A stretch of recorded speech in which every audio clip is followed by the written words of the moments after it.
Hello guys, gardening is my passion चंगुन में आपका स्वागत है। तो अभी अप्रैल का महीना चल रहा है, धूप बहुत तेज़ हो गई है, गर्मी भी बहुत पड़ने लगी है। तो इस समय क्या होता है, गुलाब के पौधे में जैसे ही फूल खिलता है तो वो एक दिन में ही जल जाता है और वो झड़ जाता है। कलियां आती हैं तो जल जाती हैं, नहीं खिल पाती हैं। जैसे उसमें काले काले से जगह जगह चिट्टे पड़ जाते हैं, कलियां खिल नहीं पाती हैं और पत्ते भी पीले पड़ के गिरने लगते हैं। तो इस समय ये सब धूप की वजह से होता है। तो इस समय अगर आप सारे दिन धूप में रखोगे गुलाब के पौधे को, तो गुलाब के पौधे में इसी तरह से कलियां निकलेंगी, जलती रहेंगी और फूल एक ही दिन में झड़कर ख़त्म हो जाएगा। तो इस समय आपको अपने गुलाब के पौधे को इस जगह पर रखना है कि सुबह की 2 से 3 घंटे धूप उसको लग जाए, उसके बाद उस पर थोड़ी थोड़ी छाया बनी रहे।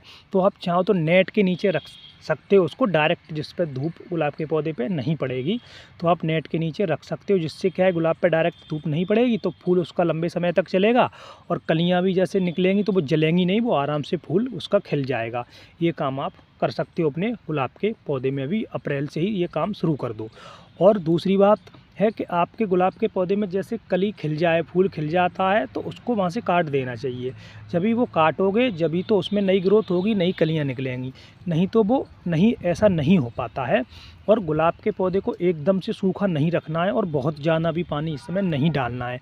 अगर बहुत सूखा रखोगे तब भी गुलाब के पौधे को नुकसान है। उसको थोड़ा थोड़ा मॉइस्चर पसंद है, अगर उसमें नमी रहती है तो गुलाब का पौधा बहुत अच्छे से पनपता है और बहुत अच्छे से उसमें कलियाँ भी आती रहती हैं और बहुत अच्छे से ग्रोथ करता रहता है। अगर तुम ज़्यादा पानी दोगे तो अगर इतना पानी दोगे तो उसकी जड़ गल जाती है, नीचे फंगस भी लग जाता है। तो उनको उतना पानी दें कि कम भी ना हो और ज़्यादा भी ना हो, तो उसी हिसाब से उस पौधे में आप पानी डालें। तो इस समय अप्रैल में गुलाब के पौधे को फर्टिलाइज़र देने की बहुत ज़रूरत है।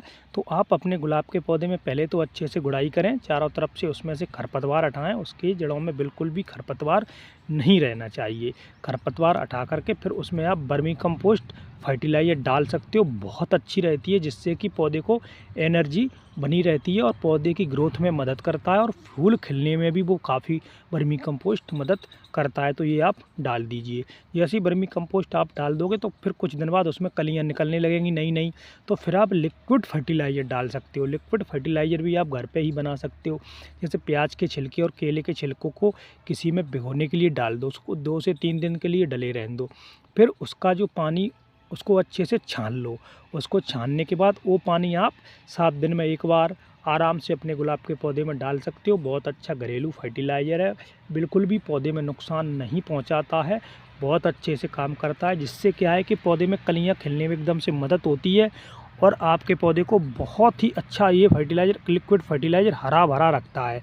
तो आप इसको 1 गिलास एक पौधे में आप 7 दिन में एक बार डालते रहिए, जिससे बहुत ही गुलाब के पौधे में आपको फ़ायदा मिलेगा। और चाहो तो आप कभी कभी चाय की पत्ती का भी प्रयोग कर सकते हो। चाय की पत्ती बिल्कुल जो रोज़ अपनी चाय की निकलती है उसको आप एक जगह इकट्ठा कर लीजिए, उसमें से अदरक वगैरह सारी चीज़ हटा दीजिए और बिल्कुल उसको 2 से 3 दिन सुखा करके उसको अगर पानी में भिगोकर भी डालोगे तब भी अच्छा है। अगर ऐसे ही 2 से 3 चम्मच डाल के गुड़ाई कर दोगे तब भी उसका बहुत ही अच्छा रिजल्ट देखने को मिलेगा। तो आप अभी गर्मी में घरेलू ही फर्टिलाइज़र अपने गुलाब में अच्छे से यूज करें, कोई केमिकल वाला नहीं करें। घरेलू फर्टिलाइज़र से गुलाब का पौधा बहुत अच्छे से पनप जाएगा, बहुत अच्छे से उसमें कलियाँ आती रहेंगी और आपका गुलाब का पौधा ग्रोथ करता रहेगा, बिल्कुल भी ग्रोथ की कमी नहीं होगी। तो अप्रैल का महीना बहुत गर्मी का महीना शुरू हो गया है, तो आप अपने गुलाब के पौधे को ध्यान रखें।